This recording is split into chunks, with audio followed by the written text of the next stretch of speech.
Buongiorno, buongiorno Bianconeri. J'étais en train de chercher la chaîne où on aura donc le tirage au sort d'Europa League. C'est de ça dont on va parler principalement aujourd'hui. Salut Spacuncello. On va faire aussi un petit débrief du match de hier soir. On va le faire ensemble. Vous écrivez vous, le type de match que vous avez vu.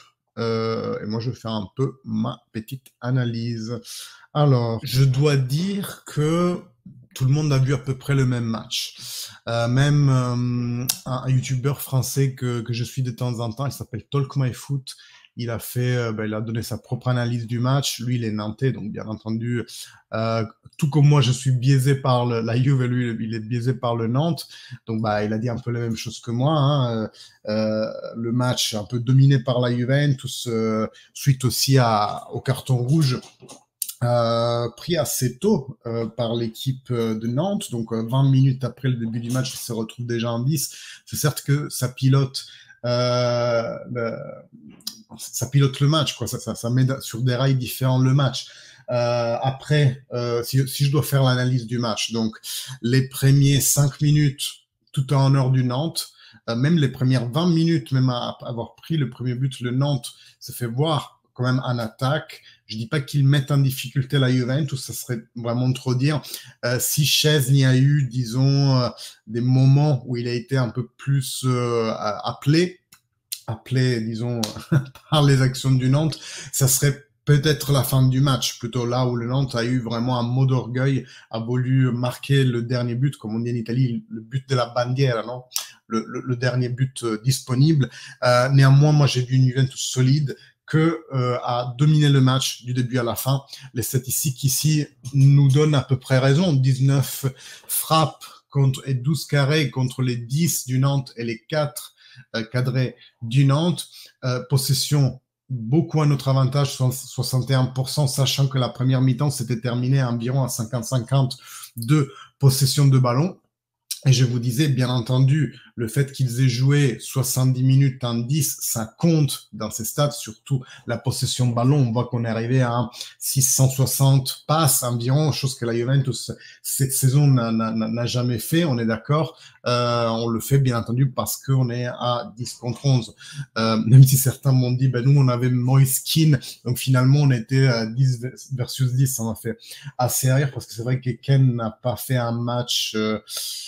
Il a fait un match de travail, on va dire. C'est-à-dire, il a bougé beaucoup les lignes adversaires, mais après, quand il reçoit un ballon, il sait pas l'amorcer, il sait pas l'arrêter, ni en un temps, ni en deux temps. Ça devient assez chaud de donner un avis qui ne soit pas négatif sur Moise Kean, malgré le nombre de buts qu'il a fait cette année.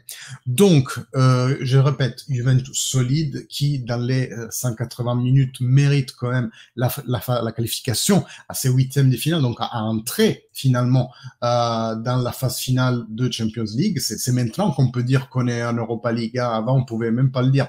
Salut moi, j'espère que tu vas bien. Donc voilà, pour moi, la Juve, elle mérite sur les deux matchs. J'ai vu quand même un bon Nantes, solide surtout à l'aller, s'est fait un peu marcher sur les pieds, bien entendu, dans le retour, suite aussi, je répète, au carton rouge que n'y était pas, je répète, mais qui rattrape pour moi le penalty non donné à l'aller qui était tout autant éclatant, on peut dire. Est-ce que c'est une sorte de rédemption de la classe arbitrale européenne vis-à-vis de la Juventus? Est-ce que ils se sont dit, cette fois, on va leur donner un truc qu'il n'y a pas? C'est ce qu'on espérait un peu, nous, les Juventini, parce que, avouons-le, nous, on se plaint souvent qu'on est sorti de l'Europe trop tôt dans les dernières 4 ans, à partir de l'Ajax, mais que ça soit Ajax, Porto 2 fois, Villarreal, je sais plus, je pense qu'il y a un épisode aussi, mais voilà, toujours les choix arbitraux nous sont un peu aussi poussés en dehors de l'Europe. Aujourd'hui, il advient la chose inverse, c'est-à-dire c'est en partie une décision arbitrale qui nous permet de porter le résultat à la maison. Je pense que la Juventus aurait quand même vaincu le Nantes. Pourquoi? Parce que j'ai vu une bonne attitude en fait de la Juventus. La bonne attitude ne dérive pas du fait qu'on ait joué 11 contre 10. À mon sens, c'est la Juventus, elle est bien descendue sur la pelouse avec la bonne mentalité. Les premières 5 20 minutes ont été un peu plus légères. Après, l'équipe s'est vraiment requinquée avec les 2 buts de Di Maria. Ils ont pris de la confiance et ils ont fini le match clairement avec une position dominante sur Nantes. Alors, tu dis, Bruno, c'est normal que Nantes a poussé les premières minutes. C'est toujours les petites équipes qui donnent tout contre les grosses équipes. Oui, surtout étant à domicile, surtout avec le support d'un stade que même à la fin, même en étant en train de perdre, ils étaient quand même en train de supporter leurs équipes. Moi, j'ai trouvé le public nantais vraiment, vraiment superbe. C'est un type de public que je vous devrai plus souvent en fait, dans le football italien. Désolé, je cherche en même temps la chaîne où ça va être transmis parce que sinon je vais être en retard. Néanmoins, je la trouve pas, c'est vraiment bizarre. Et si je cherche comme ça, Sky Sport. Ça devrait être... attendez, trop de volume. Donc voilà, voilà pour moi le résumé du match. Quoi dire, triplé d'Angel Di Maria. Salut Jonathan. Ce joueur nous démontre vraiment, vraiment, vraiment qu'il peut prendre dans ses bras cette équipe et en faire une équipe avec une mentalité, parce que c'est ça qui manque à la Juventus depuis maintenant 2-3 ans. Donc super Angel, premier but, mais vraiment un chef-d'œuvre de première intention. Moi, la passe de Fagioli me semblait même trop courte. Heureusement, il prend bien son temps.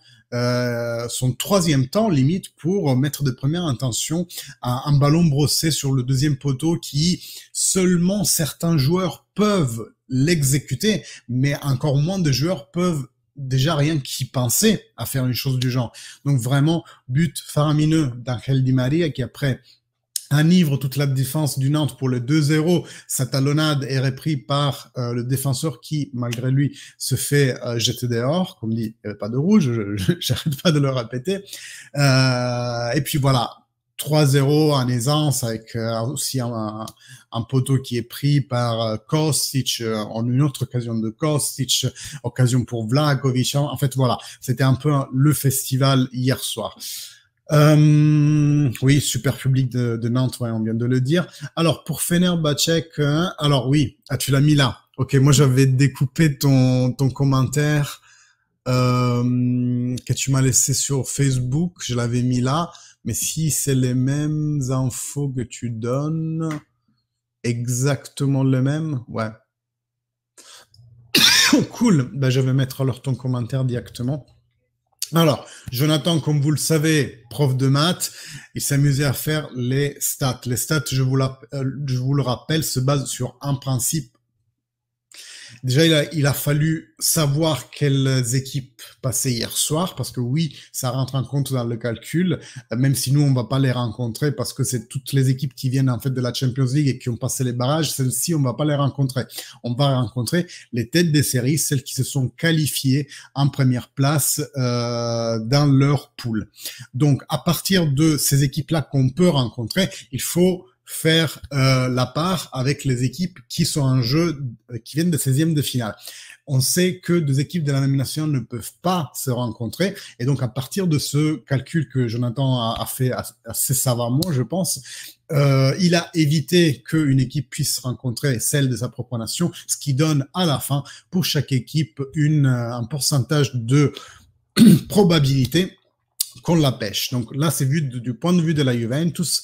On peut pêcher le Fenerbahçe, le Feyenoord, le Ferencváros, l'Union SG aux alentours de 11% de chance. Arsenal, 13% de chance, un peu plus. Betis et Real Sociedad, 13,3%. Et avec celle avec qui on a plus les chances d'être affecté, c'est le Freiburg à 15%. Donc, en ce moment même, ils sont en train de parler sur la chaîne. On voit bien cette... je vous la mets. Ah, punaise, je suis arrivé trop tard. Ah, merde, j'ai fait la capture d'écran trop tard, dommage. Ah oui, ils vont la remettre. Nickel, merci beaucoup. Ça va me faire, moi, un beau fond d'écran. Tac, que je vais mettre de suite. Là, tac.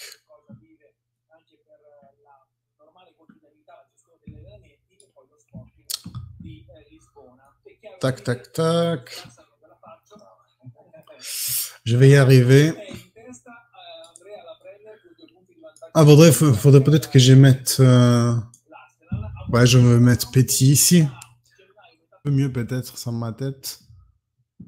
Et je remets le commentaire de Jonathan. Donc, Juventus. Là, c'est à nous, les gars. Là, c'est à nous. Donc, comme on a le Fenerbahçe qui est passé, l'Union SG est passé, il nous reste Arsenal à 13%, Feyenoord à 11% et Real Sociedad à 13%, 13,3% et Freiburg à 15%. Notamment, je pense que ça a dû bouger un peu, non, vu qu'il y a déjà 2 extractions qui ont été faites, Jonathan, donc ça a dû bouger entre-temps, les pourcentages.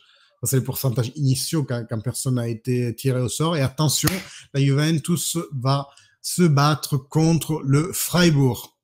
Juventus-Freiburg, ça, c'est Camille qui va être ravi. Ok. Freiburg, bon, c'est pas l'Arsenal, c'est déjà ça. En vrai, quand on regarde ici, de qui vous avez peur? Honnêtement, vraiment peur. Moi, c'est forcément Arsenal. Ils sont en train de faire un championnat magnifique cette année. Le Manchester United hier a quand même démontré quelque chose en éliminant le Barça. Et après, c'est à peu près tout. Hein. Je pense que la Juventus est plus ou moins au niveau de toutes les autres, sauf l'Arsenal. Et le Manchester United, je sais pas, peut-être un poil au-dessus. Mais j'en serais même pas si sûr en fait. Tout est dans le mental de la Juventus. La Juventus peut toutes les battre. Tout dépend comme ils vont sur la pelouse. Alors, je vous ai mis le tirage au sort final ici. Union Berlin, Union Saint-Galloise, comme je disais, c'est l'union de 2 unions. Sevilla, Fenerbahçe, Juventus, Freiburg, Bayern, Ferencváros, Sporting Club Arsenal, Manchester United, Sporting Arsenal, c'est un beau match ça aussi.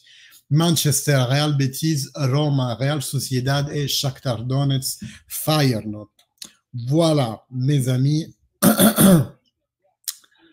Et je vais essayer aussi de aller voir qu'est-ce qu'il fait justement notre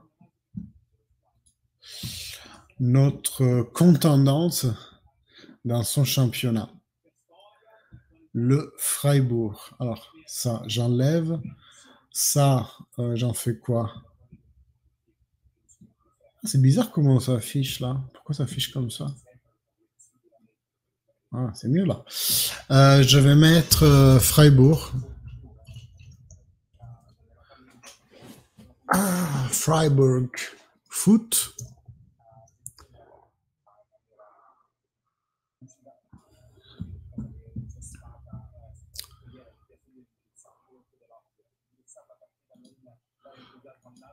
Alors, ils sont 4e en Bundesliga. Pas mal, hein? Avec 40 points, on le voit ici, 40. Alors que la première a 43. Le Bayern, le Borussia et l'Union Berlin sont au-dessus à 3 points. Donc, cette année, un championnat allemand assez serré. Hein.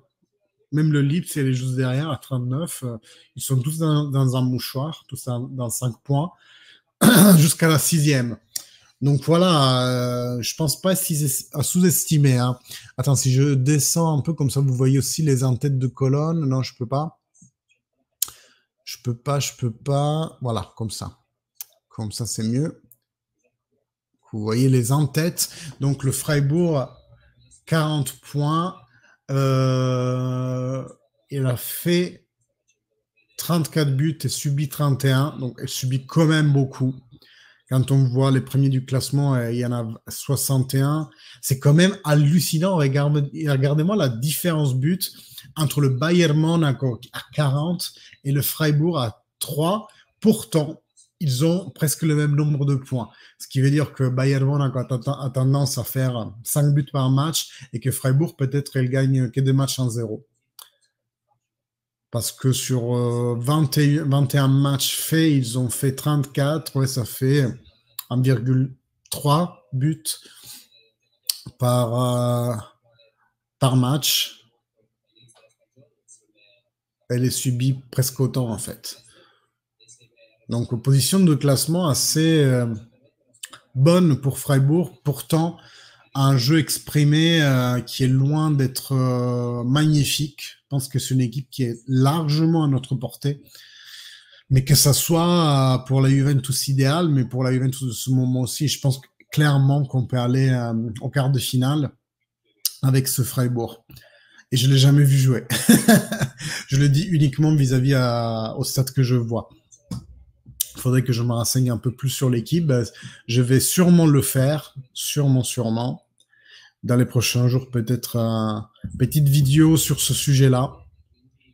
Pour aujourd'hui, on va s'arrêter là, mes amis. J'espère que vous avez apprécié ce live un peu improvisé. Je me suis dit, ouais, pourquoi pas aller en live vu qu'on est passé. Ah, il y a Pessot, attendez, qui parle. Je vous dis en live ce qu'il dit, Pessot. Vous m'entendez bien?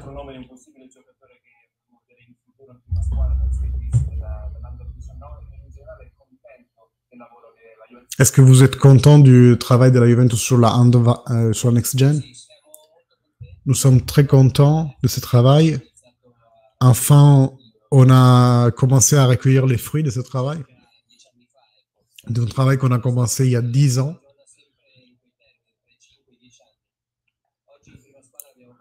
Aujourd'hui, on a 4 gars qu'on a apportés en première équipe. Ils ont démontré de savoir tenir le rythme de la première équipe. Et donc, c'est toujours un stimulus pour faire grandir encore plus la Next Gen. Ils auront la finale d'aller contre le Vicenza pour la Coppa d'Italia. Et ils pourront rentrer aussi, il y a des prochains rentrées qui vont venir à la Next Gen. Ildiz, c'est la U19, mais il est prêt à rentrer en Under 23. Il y a d'autres garçons qui méritent d'avoir leur chance. D'ici à la fin, on espère que quelqu'un d'eux pourra se mettre en avant. Déjà, il faut porter à la maison la Coppa Italia.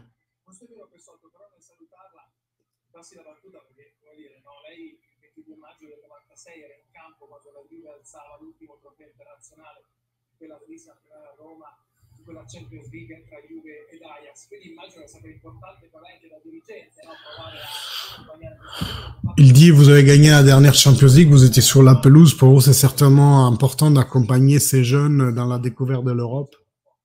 Comment on fait à gagner une Coupe européenne? La réponse de Pessot, beaucoup d'années sont passées, mais ces sensations, on les oublie jamais. Quand tu es à la Juventus, tu fais partie de la Juventus, tu sais que chaque match, tu dois faire de tout pour la gagner. Et tu dois tout faire pour arriver jusqu'au bout dans les compétitions.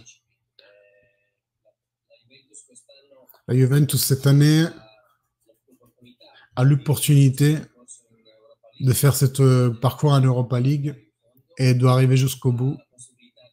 A la possibilité de se jouer la semi-finale de Coupe d'Italie, une autre compétition importante. Donc, on doit continuer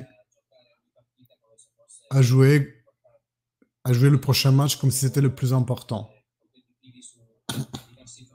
On peut être compétitif sur différents côtés, mais on peut être encore protagoniste.